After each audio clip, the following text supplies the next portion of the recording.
Good evening. Tonight we have Kevin Hansen here to talk about becoming a brewmaster. I guess that's my word. But it goes with our theme, it seems to be the last 2 months. Last month we had Kathleen Norris here talking about the world of hops, Vermont, and all that went with it.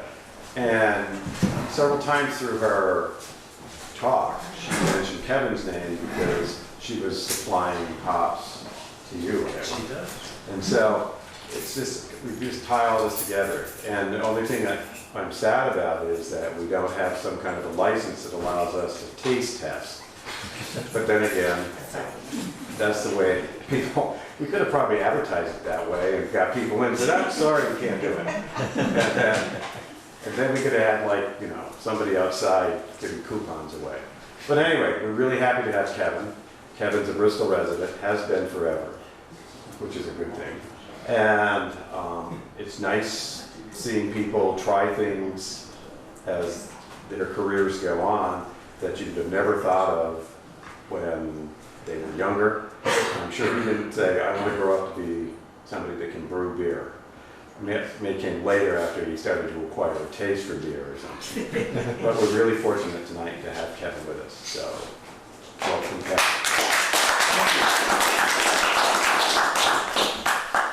So, I guess most of you know me. We live up on the corner of North and Pleasant Street.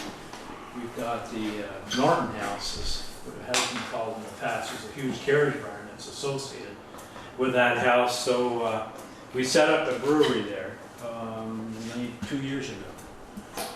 We're in a residential neighborhood, so we're zoned as a home occupation. That's the mechanism to allow us to do that. Along with being rather restrictive, there was one of the requirements was no on-site retail activity, no sales. We thought about doing like a growler club or something like that. You'd sign up and get a growler a month or something like that, but it was too much traffic and was complicating the whole process. So we ended up doing just a brewery with off-site sales. We're zoned and operating as a 3-barrel brewery, which in the world of brewing is called a nano brewery.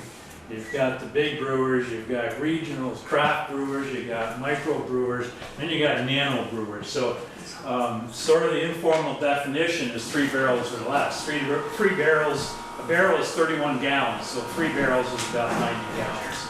And that's the size that we're operating at. We also have a sister company. We have a company set up as a brewery. We also have a sister company, another company that the president's over there. And he works for me. It goes without saying.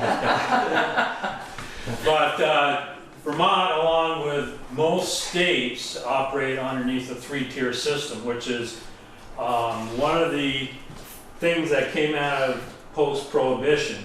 Among other things that caused prohibition, one of the issues that brought the country towards prohibition is prior to that there was a lot of sizable brewers, you know, like there's one that's headquartered in St. Louis, and there's a few others that own the bars. They own the whole thing, right from the brewery to the consumer.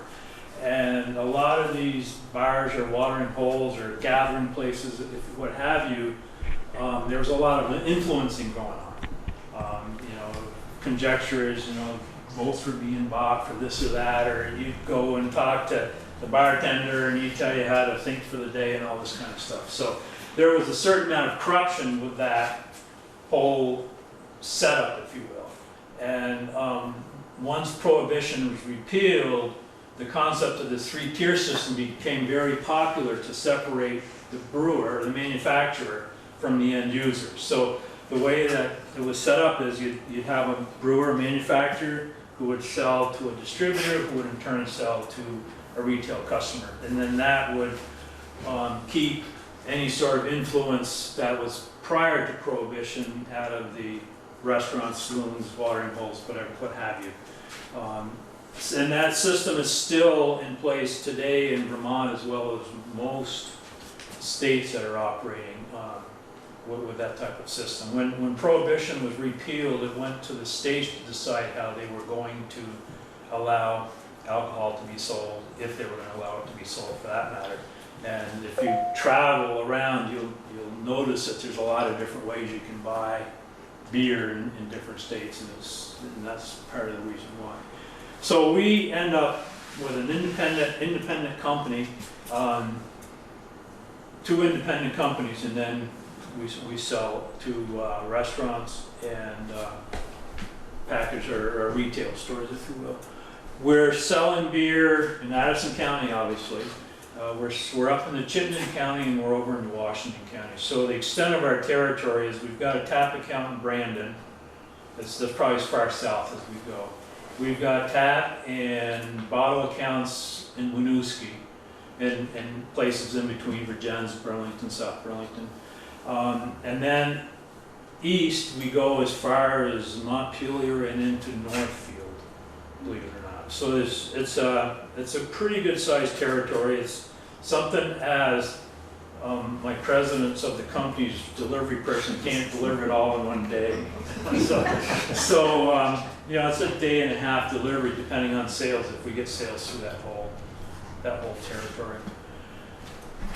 Let me see if I can make this work. So anyway, you might be saying, why are you doing this? How did you get here? So the bug sort of bit. There's lightly, I guess you would say, Jimmy Carter in the late 70s repealed or approved the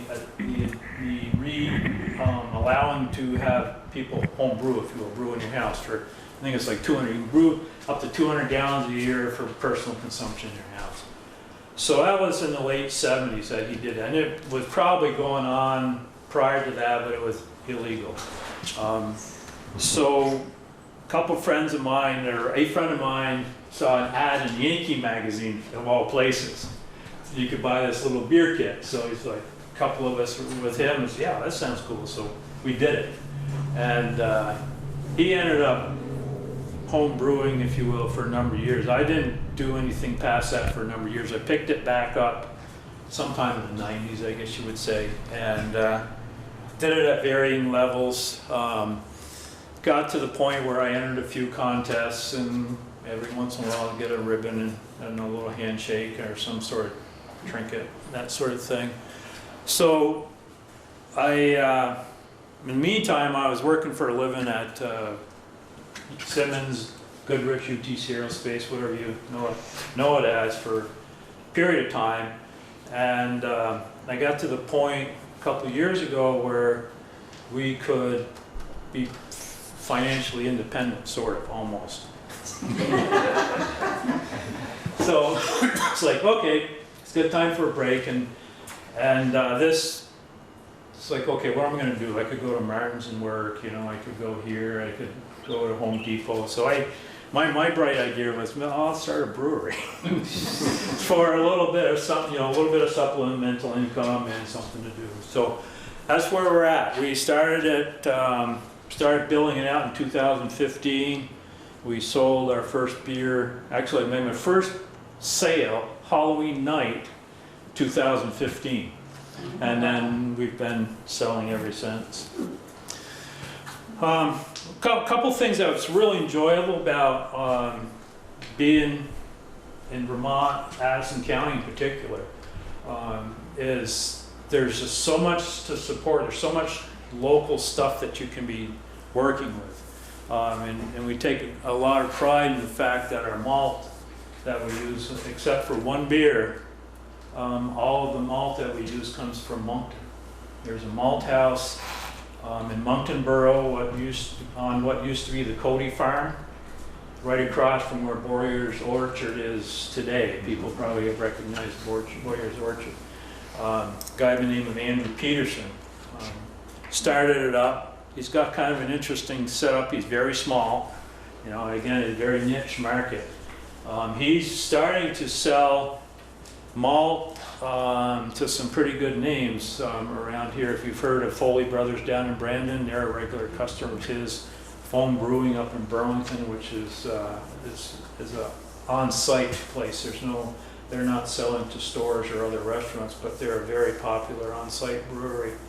They're buying stuff from him, as well as Hired Hand, Antidote, Bobcat, Hogback, and others. So he's got pretty good operation there. And then we also use hops from Homestead Hops, which is Kathleen and Kelly Norris, which you had her talking to you last month. So it's really cool. So to say I'm making this beer in Bristol and I'm using malt from Moncton and hops from Starksboro. Not too many people can say that. There's only two, 3 other breweries that can say that, because I'm making an Addison County beer, for instance. Foley Brothers can in Brandon, Otter Creek could, but their volume is such that it's prohibitive to use a lot of Andrew's stuff. Bobcat and Hired Hand plus us are basically the only breweries that can say I'm using ingredients from my county. Everybody else is either got to come to Addison County or go somewhere else for their materials. We use a lot of other ancillary suppliers too. Our labels are made in Winooski, the t-shirts, logos and all that kind of stuff. We're having done right here in Bristol. So we really take a lot of pride in the fact that not only are we local, but we're supporting local as well. So in the brewing world, things like water and wastewater are big deals. And we're pretty happy to say that we're recycling, reusing most of our materials, all of our materials actually. So our processed wastewater and our spent grains are all going down to the Butler Farm on South Bristol. So we collect our water, we have a state permit, so we have to have some sort of a license to dispose of it, whether it's in a septic system. We don't have a municipal system here, or you do an indirect waste permit. So we've got an indirect waste permit. All of our processed water gets collected and hauled down to them, and it's dumped into their manure pit. I talked to Jerry when we first started this, and because the Bobcat's doing the same thing. I said to him, well, what's the angle here? I says, you charging him anything? He goes, no, I never really thought about that. I need the water to keep my pit slurried, if you will. I don't know if that's too much information or not. He actually hauls in water by the truckload in the summertime. And so, the water he gets from us, the Bobcat, we're permitted, both of us are permitted to dump down there. It's just a small part of the water needs he needs to operate those pits. So then the conversation goes on. Well, what are you doing with your spring grains? And I said, well, I was giving them to so and so. And he says, I'd like them. And I said, you can have them. If you're going to let me dump the water, you can take the grains. So it's very popular animal feed. And you would think after you went through a process to extract a lot of the starch and sugar out of them, that it's not much left there, but it is very popular. And so that's where that stuff goes. And then we've got a certain amount of hops, which is maybe a handful or basketball size each brew we do, and that gets composted out in our backyard. We went through an exercise with the waste district, because they have to go around and check all the businesses, make sure that they're working towards all this recycling and food scrap stuff and whatnot. So we had a little visit from them and laid it all out, and it's like, okay, you're all set. So it made me feel pretty good that there was nothing that we had to do other than what we were already doing. So I don't know if we mentioned it or not, but I've got a set of bottles up here. Most of the bottle labels that we have are having beers go out underneath. There's a variety of styles, flavors, that sort of thing. And you're welcome to look at them afterwards. Each bottle is named after an old Bristol business. And depending on the business and the connections, like this Kilburn one right up front, for instance, has been very popular for people buying the bottles almost as much as the beer. But anyway, they're all different business names. Like I just dropped a log, or slang is a log, but a keg of the Coffin Factory off the Hatch 31 this afternoon. So that'll be on tap down there soon. The Drake and Smith, I think I may have brewed it this afternoon. I realized I messed it up after the fact. So that'll be more expensive. Yeah, we'll put it underneath a special label and sell it for more. But we've got the R.W. Shedrick is out on the shelves, and the Railroad is out on the shelves. The Bristol House, or Bristol Inn, I'm going to call it the Bristol Inn, is ready to be bottled, so that'll be out as well. So it's interesting. The Coffin Factory, I started out calling it Bristol Manufacturing Company because that's what the name of it was, right? Yeah. And we talked to different people, and they'd go down through and says, Bristol Manufacturing Company, where was that? It's like, it was a Coffin Factory. Oh, okay. So after doing that a number of times, I said, I'm just going to call it the Coffin Factory. It's way cooler anyway.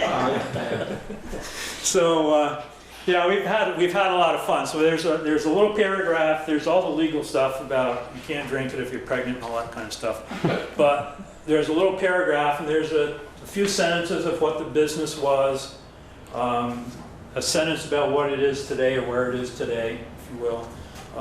And then just another sentence about what the style of the beer is on the bottle. So kind of a little educational piece. I'd love to embellish on it a little bit. We do have a website, but that's just another whole project, you know.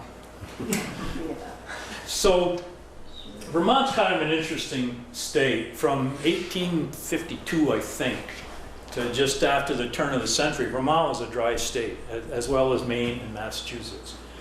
And something was going on in the early 1880s. I've got, and I got it off eBay. It's amazing what you can get off eBay. But and this is the head of it. So there was this letter written that we, the undersigned, are going to support each other and help each other out. And we're going to be the ones to enforce, and it was in quotes, the liquor laws, which basically means the prohibition requirements.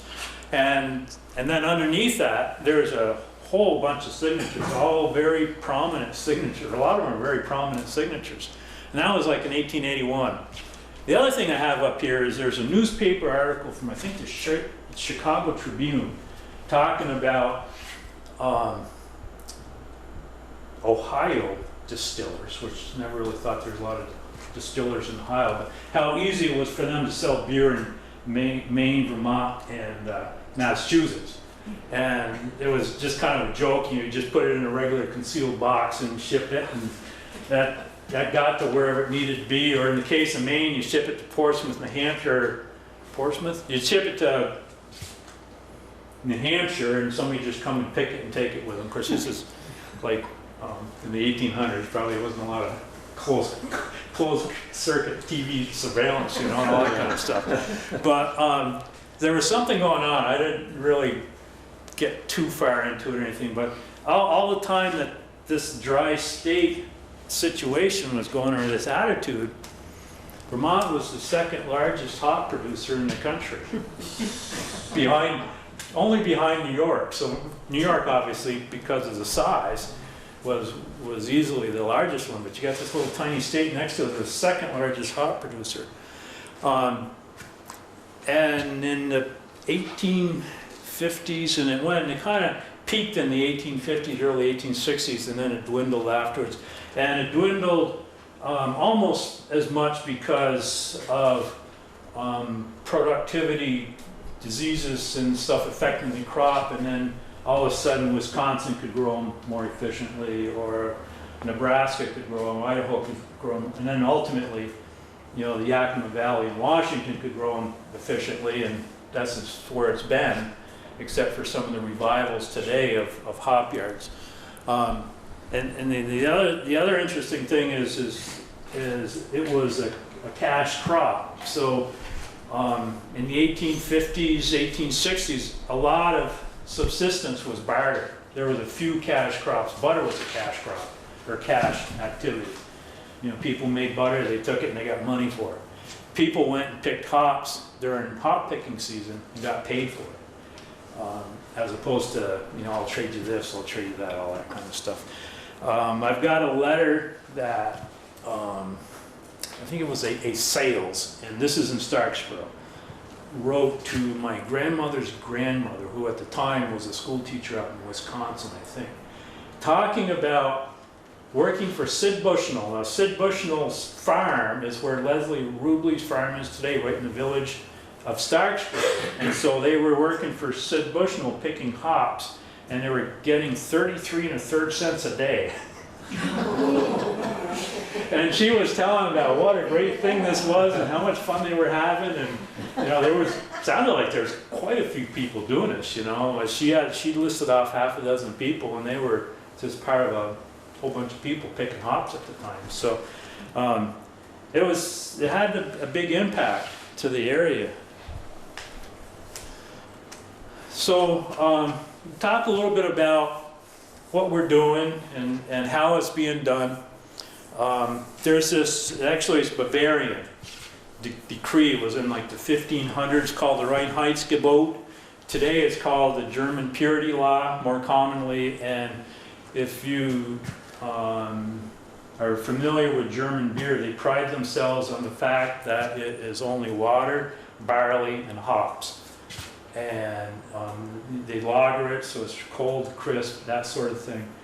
And it's actually a law in Germany. I mean, there's some backdoor ways that you can get around brewing some things, but by and large, in Germany, you're supposed to use those three ingredients and lager it. So when this was decreed in Bavaria in the 1500s, it was not. It did attempt to address purity to some degree, but there was two other things that they really wanted to address more importantly than that. One is it provided a uniform way to tax. Everybody got taxed because they were using barley. The other thing that's quite interesting is there was a lot of wheat being used in beer, and there's German beers today that are wheat beers. Matter of fact, we've got a couple of them going on right now. And the problem was, during that period of time, people were using wheat for beer instead of bread. And there was some hunger, you know, hunger. There was some malnourished people, or whatever you want to say it. So the way around that is, say, instead of saying you can't use wheat, it's like you can only use barley. So they solved the tax issue. They solved the issue that wheat was going to the wrong purpose. And oh, by the way, this might make things more uniform and taste better too. So at that time, up until probably the late 1800s, nobody understood what yeast was, which is the fermenting process of beer. Some guy named Louis Pasteur discovered yeast. Before that, there was some thoughts as to there was something going on, whether it was chemical or microbial or whatever. There was some debates, but he definitively determined it was yeast and what they were doing and how they were doing it, and did a lot of work in developing for breweries, or a brewery, to enhance and improve on the quality of beer. You might think that he was the one that invented pasteurization of milk or something like that, but he was actually working on beer. So that was the next step. And then along this period of time, the Germans started realizing that if you brewed in the summertime, this is before refrigeration. If you brew it in the summertime, the temperatures are going to be too hot and it's going to spoil, or it's going to give off, the yeast is going to act at a different temperature level and give off a different flavor and all this kind of stuff. So they had prior to this discovery, already said that you can't brew from sometime in the spring until the fall. And then the last brew in the spring was put in caves like everything else was, or cold stored, and then it was broke out in the fall for Oktoberfest. I mean, that's the whole story behind Oktoberfest. So along this time that Louis Pasteur was talking and seeing and understanding the yeast, all of a sudden commercial refrigeration was becoming common and understood and started working into the process as well. So a lot of those things that were done in the past to try to maintain the quality or improve it were all of a sudden academic because there was other ways to do it. So particularly when people immigrated to the United States in the 1800s from mostly German immigrants, came over with the whole practice of making beer and lagering beer. But the United States at that time, and to a large degree, they can't really make the quality of barley that you can get in Europe for making beer. So they started using rice and corn to supplement that. And the kind of barley that grows well in the United States is called a 6-row barley as opposed to a 2-row barley. And it has enough of the characteristics that can readily convert, corn and rice through a rather complicated process. So all of a sudden these guys were using local materials that they could use to make beer the custom way they have. And of course they ended up being like Anheuser-Busch, Joseph Schlitz, Miller, Coors, all those big names are all, by and large from German traditions. And today, craft brewers kind of like raise their hackles a little bit, and that's not the right way to do it, and all this kind of stuff. So, when craft brewing started to take hold in the 90s, and early 2000 and whatnot, they were very puristic, if you will, in going back to the Reinheitsgebot and saying, okay, we're only going to use barley, water, and hops and yeast, and everything's going to be fine. We're not going to use those adjuncts like these other guys are doing, and blah blah blah. And that was a kind of a sales thing. It doesn't give you a different taste with a beer as well. So today, you don't find a lot of craft brewers, dealing with rice. Corn is used.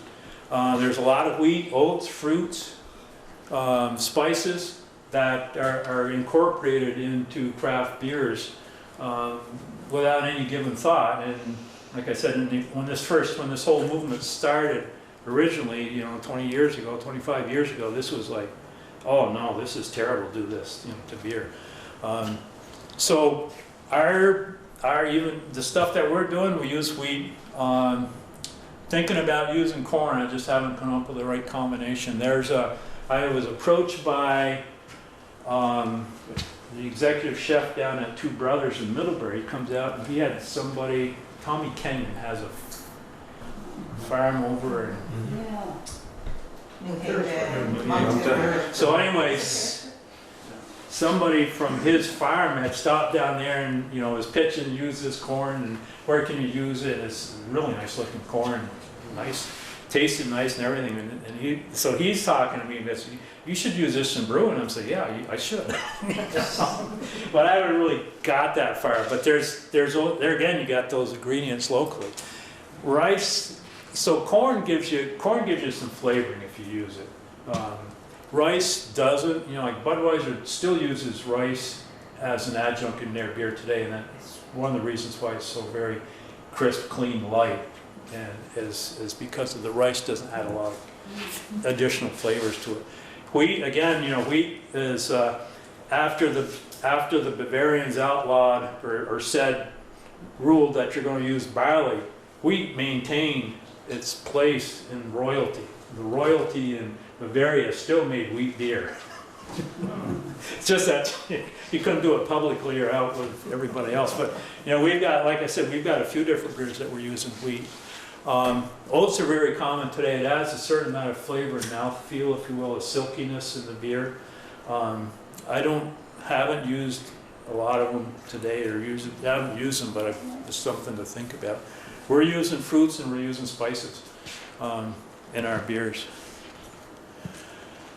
So here's how it all goes at the little Hanson Brewery. We go and get water from what's called the Lucky Seven. It's a natural spring up on the Lincoln-Ripton Road.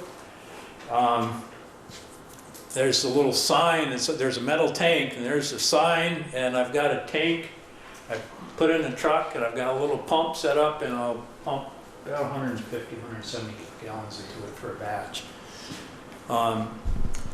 So it's a nice ride,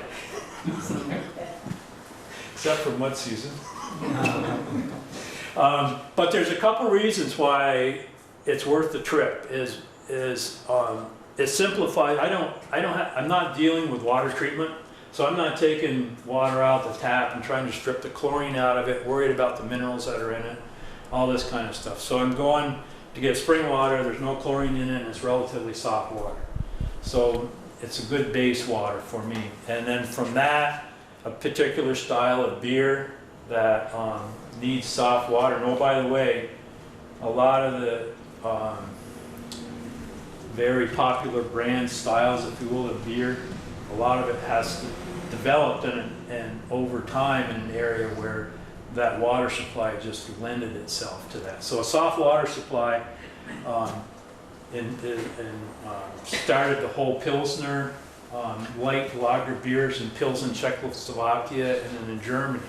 Very soft water, whereas, you know, I'm kind of on a tangent here, but on the other extreme is in England, there is this area called Burton-on-Trent where the water was very hard and it drew out a certain amount of flavors, particularly from the hops that started the present day IPA craze. So a lot of the IPAs, pale ales and IPAs started in that Burton-on-Trent area in England.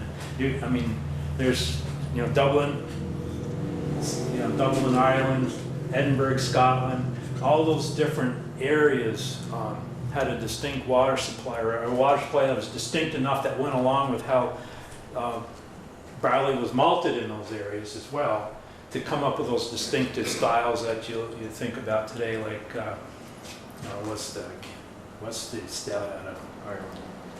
Guinness. Guinness. So you're thinking about Guinness, you're thinking about a Scottish beer, like I said, London porters, a lager, a Pilsner Urquell, all those types of beer that come up with a distinctive style. A lot of it comes from the start of the water, plus some local traditions.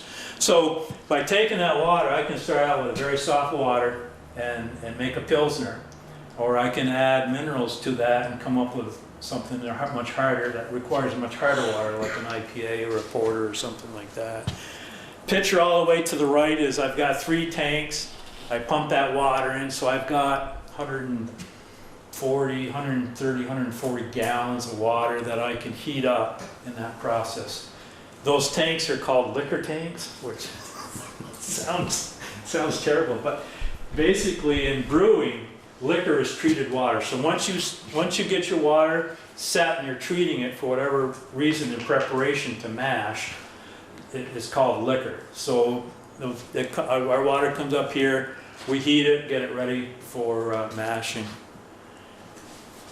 which is the next thing. So the malting process basically is a germination process.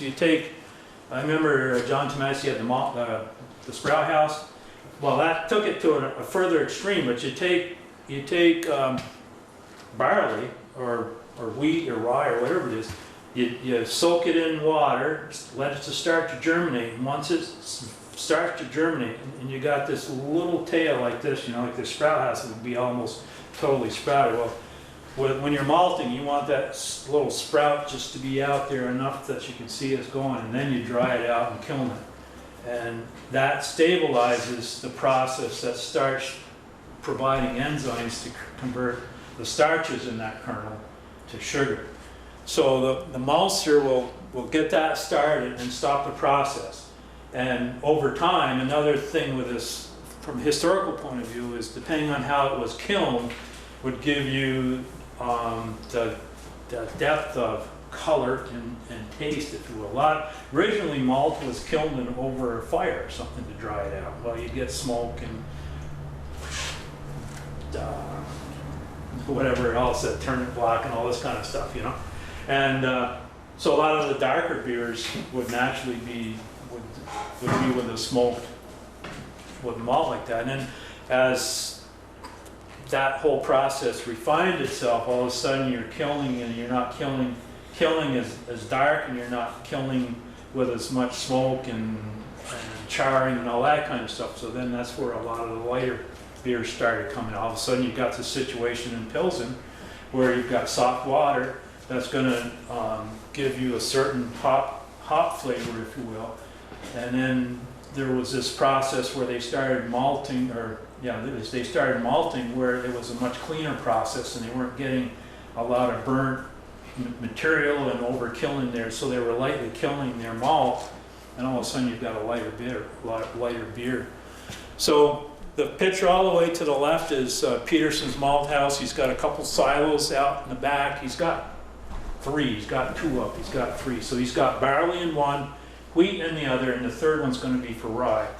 He sourced all of his barley from New Haven this past year, and he sourced all of his wheat from Ferrisburg this past year. So when I'm making these beers, so I'm buying I didn't say this before, but I'm buying a Moncton malt that was sourced in New Haven. So it's really cool what he's doing here. So then we take it, we get the bags, we got a little mill, it crushes the grain, so it opens up the kernels enough so that the water, when you wet it down to mash it, which is a process of converting it from sugar or starch to sugar, it crushes up the grain enough that it breaks it apart and opens up the inside of the kernel. And when you do that, you want to crush it up enough to do that and get it broken up so that you get more surface area for the water to wet it and everything. But you don't want to take the husk and pulverize it, because later in the process that husk is going to create a filter bed for you to rinse out the grains. So the center picture is, we've got this old steam kettle. It's a 60-gallon steam kettle that we mash in. So we've got that picture showing the malt's in there, the water's in there, and you've got this kind of slurry. And it'll sit there 150 degrees plus or minus for about an hour. Excuse me. And through that process, with the water temperature, you're completing the conversion of starch to sugar. And then once that's complete, we drain that off, and then you can see top right, there's a little sprinkler, so we'll drain off what's in there, and then you'll continue to put water, fresh water in to continue rinsing until you've got all that sugar out. And then the bottom right picture is a little bit of cleanup. So we've got a special agent cleaning up the floor. And then, so the cool thing about this kettle is we can, it's on a pivot. So I just crank it over and just scoop the grains out into little trash cans, and then I can drop those down in my truck and take them with the water down to Butler's Farm. So at this point, the water's gone in, set, and converted the starch to sugars, and we've drained it all into the kettle. So this is where the hops are introduced. Hops are a climbing vine. They climb 20 feet, up to 20 feet in season. Some days you can go out, you can almost see them grow, like in June, July. We've got 7 vines along our barn. If you were driving down Pleasant Street, you can see them. And they go pretty much to the top of the barn, and the strings are 23 feet long. So, and then, so those are harvested, and probably Kathleen told you all that kind of stuff, you know. So they're harvested and dried. The preferred way is to pellet. A lot of people pellet, myself included, like it pelletized. So it's like smashed, it's all mushed up into like little rabbit feed, if you will. The bottom one with the sacks, if you have whole leaves, you got to somehow control that. And with my setup, I have to put it in a bag just to contain. Otherwise, it'll just go through you go through your heat exchanger, and you'll end up with it all over the place except for where you want it. As you go through the boil process, as it first starts to really boil, there's a lot of it. It's called hot break, but it's a lot of proteins and stuff that are released, and it foams up like crazy. So you've got to watch it. Either you got to have a lot of depth in your kettle so it doesn't boil over, or you've got to beat the foam down. So we got a picture of somebody beating the foam down, and then the other picture is it's just boiling there. And going through the process of assimilating or taking on the flavors from the hops. Depending on when you put the hops in, will change the characteristics of the hop flavors you get. If you put them in early in the boil, so you're boiling typically for an hour, sometimes maybe an hour and 15, hour and a half, depending on what you're doing.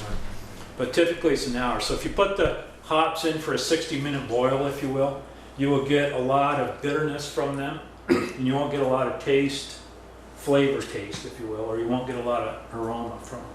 The closer you put them towards the end of the boil, you will start picking up not so much bitterness as flavors and aromas.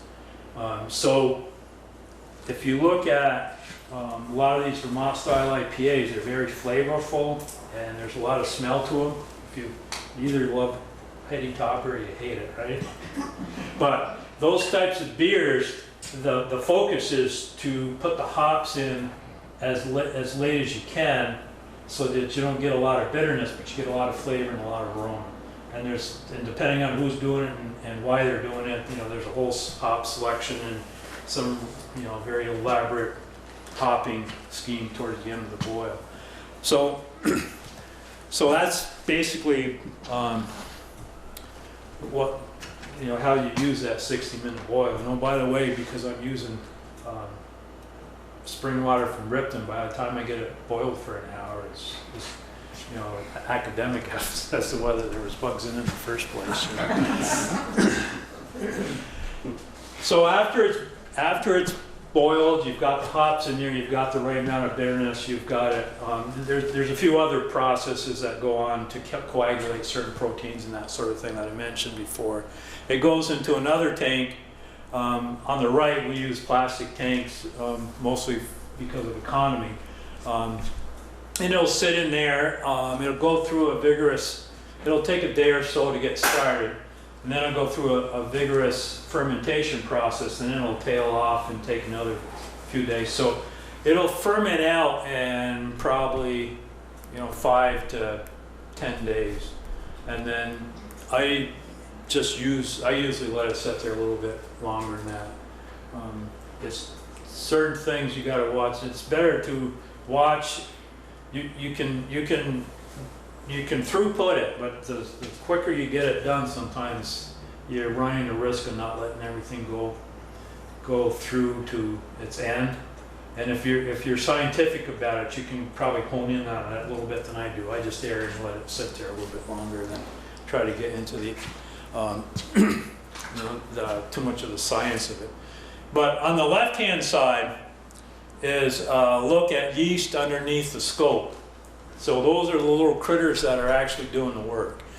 And one thing about this slide is each one of those squares is 0.05 of a millimeter. So, obviously they're very, very small. And then if you look, you'll see some that are like little circles. They're clear on the inside. And you'll see some that are blue, solid blue. There's a staining process that you go through, and when I first started doing this, I was really anal about it, and I've since got over that. But the blue ones are dead, and the white ones are alive. So if you're looking at how much yeast you're putting in your beer to get it going and ferment it out, you want to have the right combination. You want to have a certain level in there. If you're under pitching, it causes stress, and if you're over pitching, it does something else. So and the mechanism you do that is you take a sample and you go through a dilution process, you put it underneath here, and you count how many are in each one of those squares, and then you go through a formula and figure out what your pitching rate is, right? And part of the process is okay, you see all these little yeast in here, you count them, but you don't know if they're dead or alive. Right? So with the staining, when you stain it like that, you can tell, and if they're and there's some in there. If you look really close, there's some of them that are halfway between the dark blue and the white, and the white, and you know they're kind of questionable, you know. So we've taken it through the process of making beer, fermenting it out. Now we're going to package it. On the left-hand side is essentially a pressure tank, low pressure tank. So once the beer is done in the fermenter, we'll put it in this tank here and put it in a room that's cold. So as it ferments out, the yeast will start to drop out, and not all of it does, most of it will. So when you put it in this room and put it in and cool it down, the rest of the yeast will go, not the rest of it, but a lot more of the yeast will go dormant and drop out. And then we don't filter, but if you have an issue or you want to present your beer clearer than that, because you'd still have some residual yeast in it, you go through a filtration process. So we'll put it in this tank on the left, put it in a cold room for a couple, 3 days, and then we'll we'll carbonate the beer in this. We've got the tank would be under pressure from the top, and then there's it's called a carbonation stone. It's a little gidget about this long that's got very, very fine holes in it, and and it'll push the gas out slow enough that the beer will absorb it, as opposed to just like making a bunch of bubbles that goes to the top of the beer, and then it's adding pressure to the tank. And it's pretty amazing because the beer, when you do that, the beer will absorb it until it's reached its point, given the temperature it's at, that it can't hold anymore. And then it'll start raising the temperature or the pressure of that tank. So you know you're carved up by it. You know, you go from, let's say 12 pounds to 12 and a half to 13 pounds. All of a sudden, you know, it's building pressure as opposed to absorbing it. And then from there, we'll either bottle it or put it in, the slang term is log, which is a sixth of a barrel. They're about like this long and this fine, and they weigh about 50 pounds, so that's about the limit of what I'm willing to lift in this whole process. So the bottling process, on the left we've got a little washer, we've got a tub of sanitizer. We'll wash the inside of the bottles, we'll get them ready. The center top picture is we've got a little hand bottling machine fixture. It's not a machine, it's a fixture. And we'll fill the bottle up with carbon dioxide, CO2, to purge the air out of it, because you don't want any air in your beer, because it will cause it to spoil. So we'll purge the air out, and then we'll pressurize the bottle with that CO2, and then we'll put the beer in under pressure so that there won't be a lot of gases or carbonation escaping out of the beer through the process, because obviously as beer is turbulent, it's going to off gas. You know, you pour it in a glass, you got a head of foam. So all the way to the right is, they're all boxed up, cased up, if you will. We sell them in single bottles, and we sell, we package them in single bottles and we sell them by the case. And so anybody that takes an order, they'd be ordering a case. And then the bottom center picture is one of my customers showing off the beer.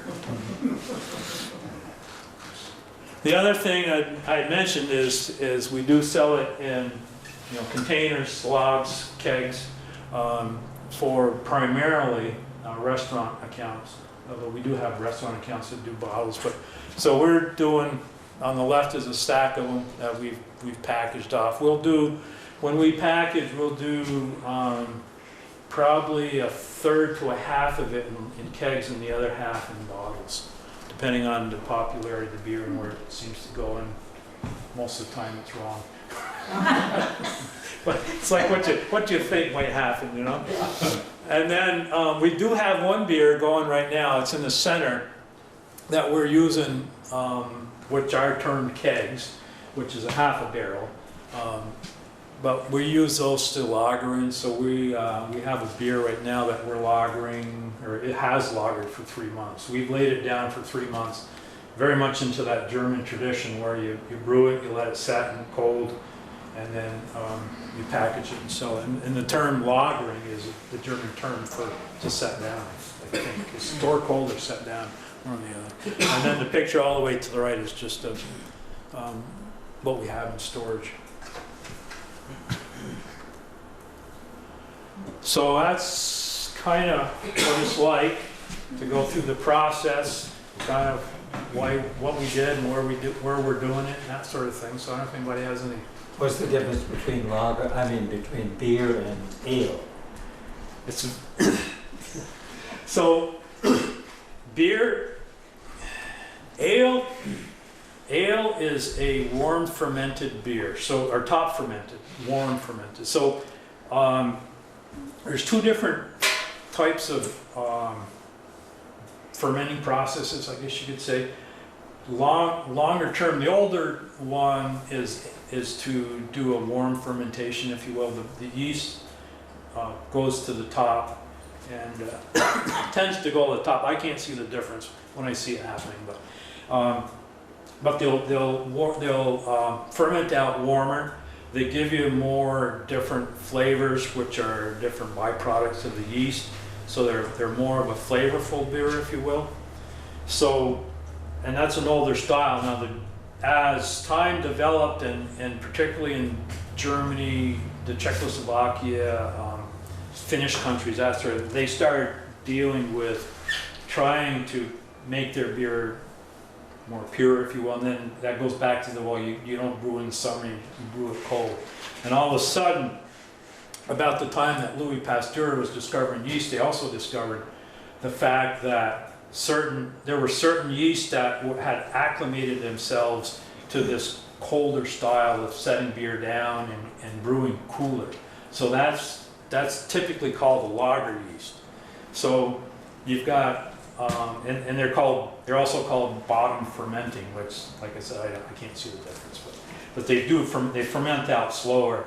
So you've got these yeasts that are more adept to fermenting out and surviving in a cooler environment, and you got these that are lager yeasts, and you've got these other yeasts that are used to fermenting out in a warmer environment called ale yeast.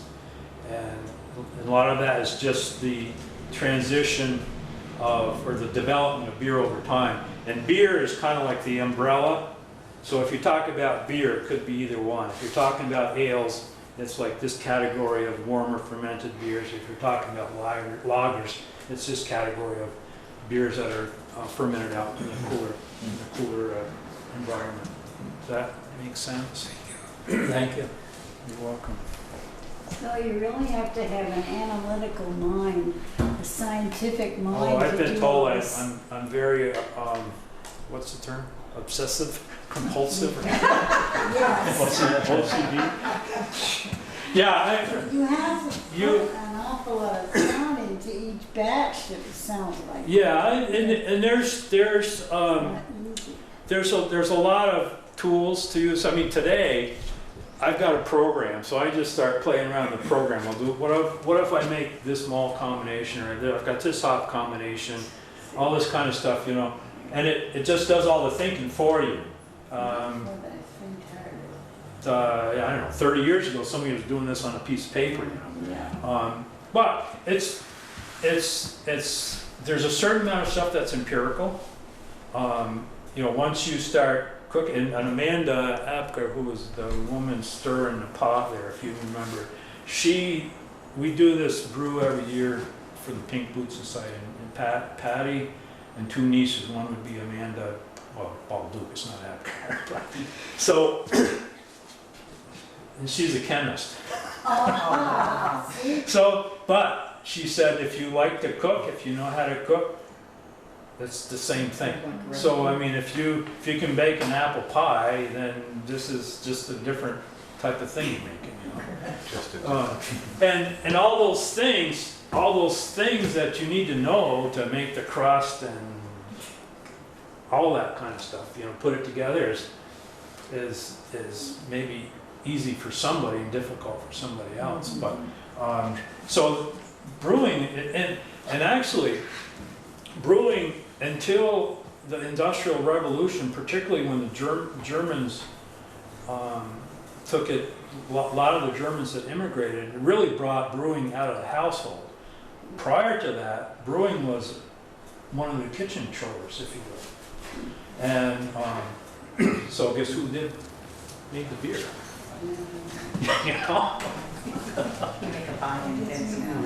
So there's this process that's not very common anymore, but it's called decoction mashing.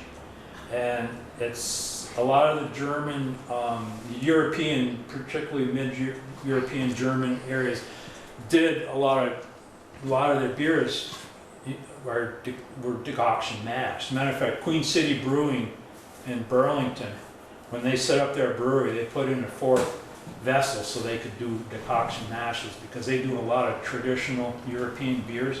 But basically, you start out with water at about 100 to 110 degrees.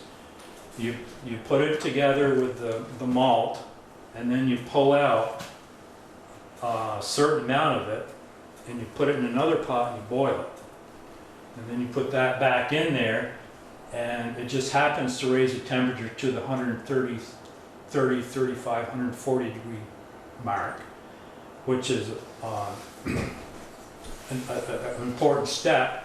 And then you take a certain amount back out and you boil it and you put it back in, and you get up to 150 degrees, right? So this whole process was started before thermometers and everything, you know. It's just like, you know, one person was told the next person, well, you start, so basically you start with water about hand temperature. So you touch your water, okay, that's about the same temperature item, which is like 100 degrees, 99 point whatever. And then, okay, you take out 2 quarts or whatever it is, and everybody's probably got a different pot and vessel and everything else, so every family's got a different amount they take out, 1.5 quarts, 2 quarts, a gallon, whatever, you know. And then by boiling that adds enough heat back in to get it to 130 degrees. So backing up, so 100 degree is a rest, can't remember the name of it, but in that period with doing that, you're taking the temperature of the mash through each step, and by the way, by the time you get it boiled off, it's been setting in that temperature range for, I don't know, half an hour, whatever. And each one of those steps has a process to do something to the beer. I can't remember what the first one is at 100, but the one at 130 breaks down a certain amount of proteins. So with these, and again, these guys are, you know, brewing relatively clear beers, lagers, that sort of thing. So that breaking down those proteins are a process of clarifying the beer. So then at the 130, then they jump up to 150, 145, 150, something like that. Well, that's your mash, that's your starch conversion range. And then if you do it again, it gets you back to it gets you up in the 160 degree range, if you will, 165, and that denatures all the enzymes, so you stop converting starches to sugars. So, you know, so then people afterwards, and I've done decoction mashes, and the first few times I've done this was a disaster, you know. But once you get the hang of it and you understand what your volumes are and stuff, you know, just pull it out, you know, and stir it, don't let it burn on the bottom of the pot, you know. But yeah, so it's pretty interesting that a lot of this stuff comes not from, I mean, there's a scientific explanation, and today you think of those things because you've got a thermometer and, you know, and all these kind of things to aid you with it. But a lot of this stuff was just rule of thumb and practice that was just handed down from one generation to the next.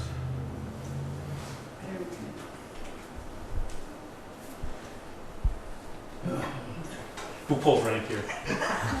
Anyway. Ted does. Oh, I do? Yeah. I'm shocked. I think Lee Beckwith had something to do with the construction of the Lucky 7 spring container. Somebody did. Yeah, I believe you were. He used to live up in Ripton. So, do you know the story about it or anything? No. So I started. What else is there to do other than surf the internet, right? So I started surfing the internet one day, and I came across this obituary from, and I can't remember the guy's name. He was from New Jersey, but it talked at length in this obituary about his camp in Ripton and how he loved his camp, and he called his camp the Lucky 7, and there was a paragraph. It wasn't talking about the dogs and the kids, it was a paragraph about his camp, And so I'm like, okay, he must have done that, or hired it, So then I was up there one day, and a local guy stops by, and he says, "You know how I got the name Lucky 7, don't you?" I'm like, well, so I started relaying the story about, wasn't it this guy had it? He says, "No," he says, "Bucky Dragon went out one day and Jack 7 deer. It was a lucky day for him." But he got caught, and then he had to put that in there as his community service for getting caught. So I don't know which one's true.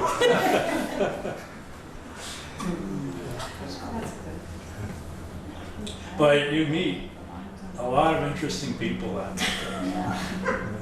the watering hole up there. And there's people that come from.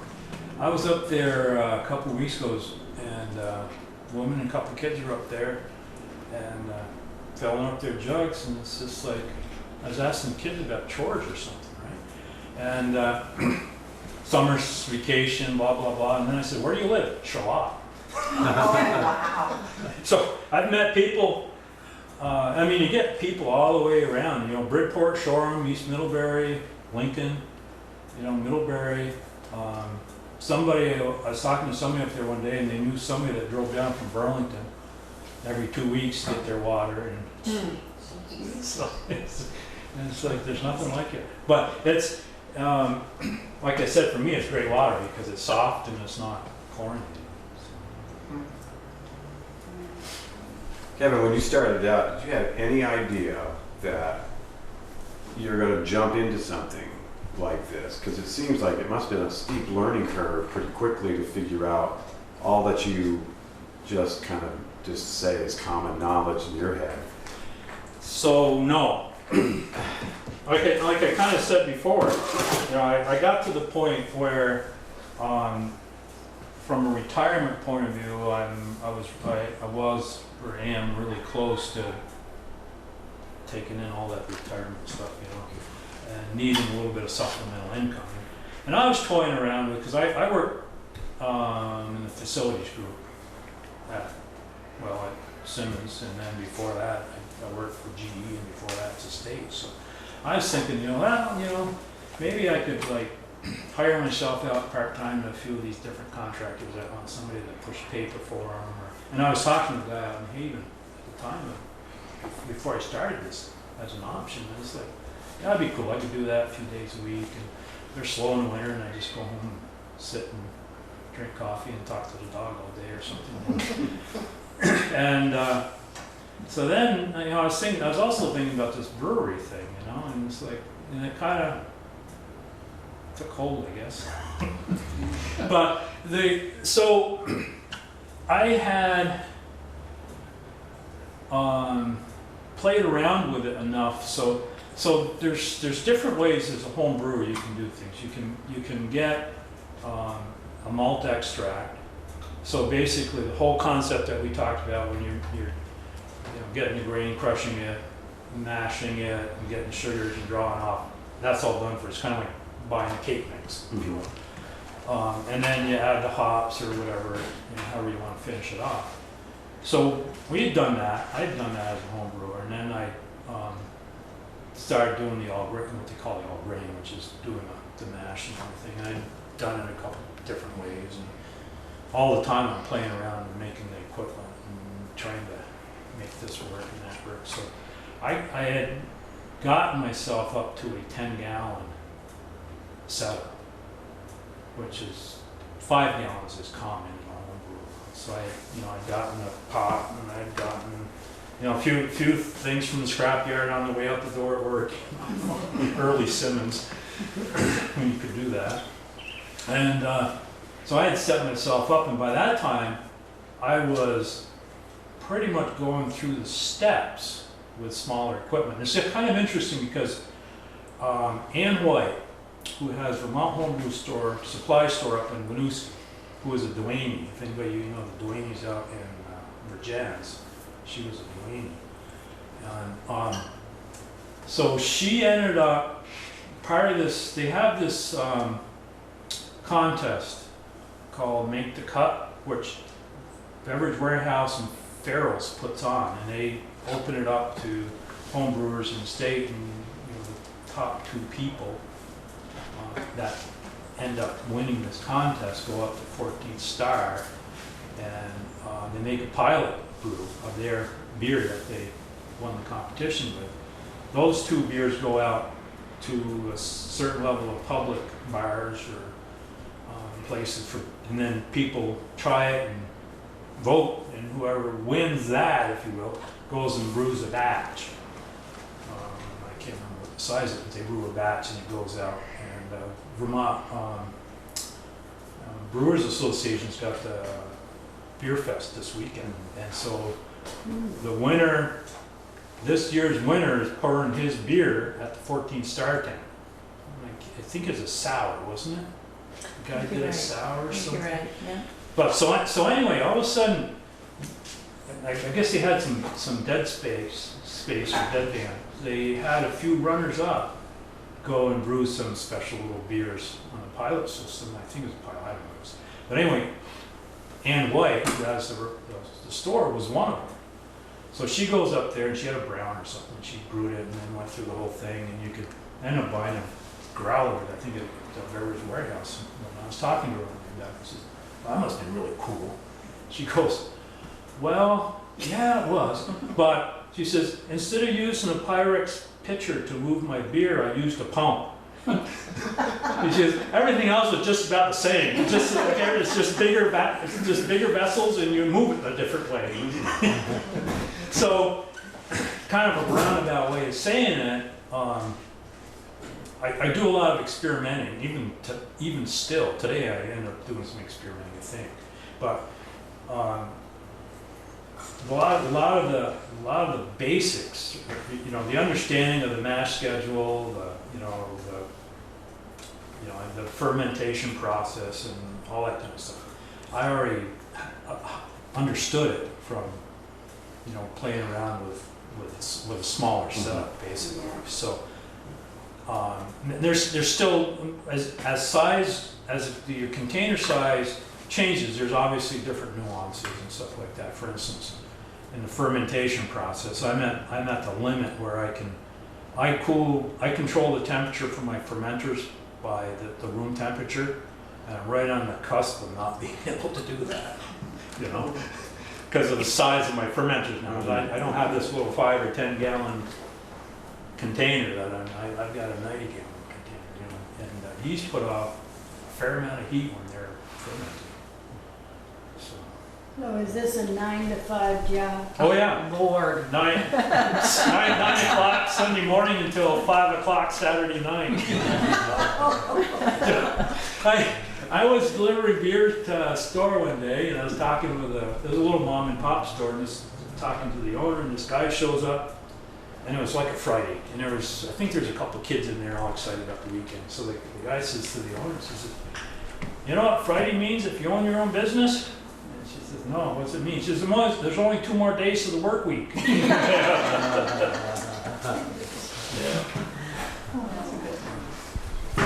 Is there a legal limit as to how much alcohol can be in a beer, and how do you determine how much alcohol? Yeah, there is. Yeah, so if you, I think it's over 14%. And there's also, I can't remember what their percentage is, but there's a lesser percent, and the final specific gravity reading is less than 0.98 or something like that. That's the definition of, for sake of a better word, hard stuff, liquor. So if you're outside of those parameters, you're producing liquor, essentially distilled or liquor products as opposed to beer or wine. And so, to know that, you take a density reading with a hydrometer at the beginning of the fermentation process, and you take one at the end, and with the difference between those numbers magically comes up with your percent alcohol. And which isn't very precise. There is a person that has started a lab up in Burlington, which I should use more than I am, but she can do all those analytics. She's got the equipment to do all those analytics in a lab situation and have the accuracy. You're supposed to, if you're listing the alcohol content on your bottle, it's supposed to be within 0.1%. Which, don't tell anybody, you can't do that.